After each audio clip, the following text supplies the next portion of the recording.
Hi పిల్లలు, welcome to my channel. ఈరోజు మీకు మంచి స్టోరీ చెప్తాను. ఒక గ్రామంలో రాము అనే పేద బాలుడు ఉండేవాడు. అతనికి తల్లిదండ్రులు లేరు. రోజు ఆకలితో బాధపడుతూ జీవించేవాడు. ఒకరోజు అతను చాలా అలసిపోయి ఒక చెట్టు క్రింద కూర్చున్నాడు.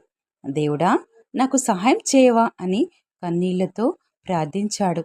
ఆ సమయంలో ఒక మనిషి వచ్చి అతనికి ఆహారం ఇచ్చాడు. అతనితో ప్రేమగా మాట్లాడాడు. నీవు ఒంటరివి కాదు, జీసస్ నిన్ను ప్రేమిస్తున్నాడు అని చెప్పాడు. ఆ మాటలు రాముకు ఆశను ఇచ్చాయి.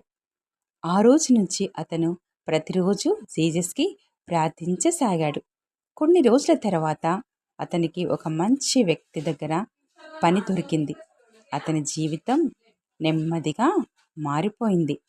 రాము అర్థం చేసుకున్నాడు, జీసస్ మనలను ఎప్పుడూ వదలడు అని. ఎవరు లేరని అనుకున్నప్పుడు జీసస్ మనతోనే ఉంటాడు అని. ఈ చిన్న బాలుడి కథ మీకందరికీ నచ్చుతుందని నమ్ముతున్నాను. మీకు నచ్చినట్లయితే లైక్ చేయండి, ఫాలో చేయండి, సబ్స్క్రైబ్ చేయండి. Thanks for watching.